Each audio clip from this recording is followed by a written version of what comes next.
Hello बच्चों, good morning. I Mamta ma'am.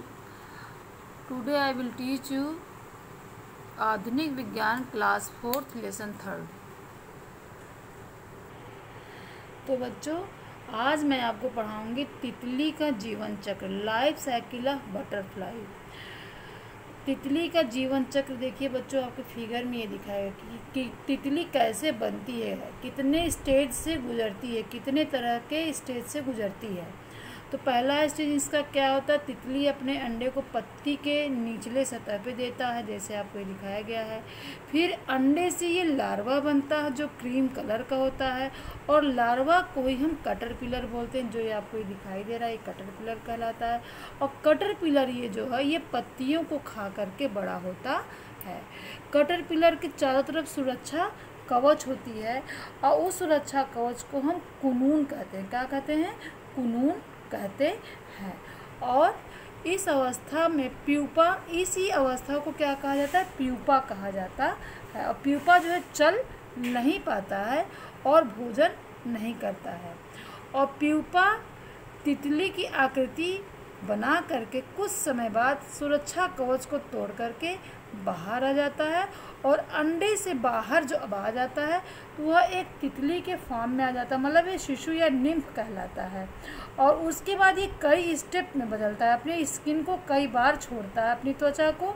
और छोड़ने की इस प्रक्रिया को क्या कहा जाता है? केचुली या मोल्ट कहा जाता है। उसी तरह से मच्छर है, मक्खी है, ये भी अपने अवस्था को 4 स्टेज में पूरा करता है।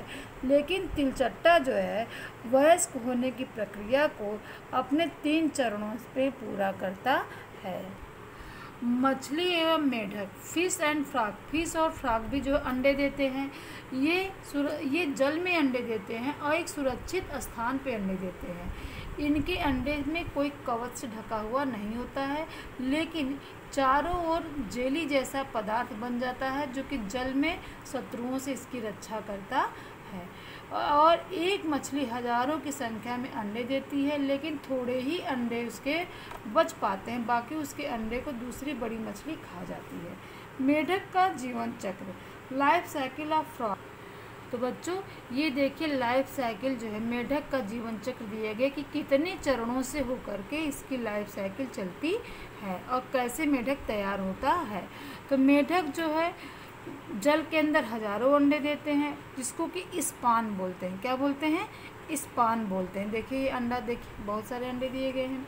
और अंडे से निकले बच्चे में के पूंछ होने के कारण ये मछली जैसी दिखाई देती है, और जब ये उसके बाद थोड़ा सा बड़ा होता है तो फिश की तरह दिखाई देने लगता है, जिसको कि हम टैडपोल कहते हैं। और जब ये धीरे धीरे पूंछ इसकी गायब होने लगती है तो इसकी शरीर जो है इसके शरीर जो है विकसित होने लगता है, और कुछ समय बाद ये पूंछ जो है ख़त्म हो जाती है और ये एक बिल्कुल मेढक की तरह दिखाई देने लगता है और मेढक बन जाता है। पूंछ गायब होने के बाद फिर यह शिशु बन करके पूर्ण विकसित होकर के मेढक बन जाता है और फुदकने लगता है।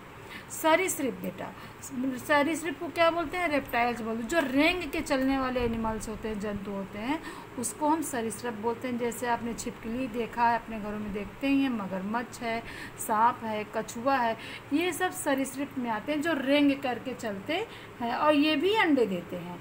इनके अंडे मोटी खाल की होती है और ये कवच से ढके होते हैं जो ज़मीन पर गिरने से भी नहीं टूटते हैं। और ये अंडे इन माता पिता सेते नहीं हैं। मगरमच्छ अपने शिशुओं की देखभाल करते हैं, जबकि अन्य सरीसृप केवल अंडे देते हैं एवं तैरकर दूर चले जाते हैं। तो बच्चों, आप ये देखिए मगरमच्छ की लाइफ साइकिल है। आज आपका 3rd लेसन ख़त्म हुआ। Thank you.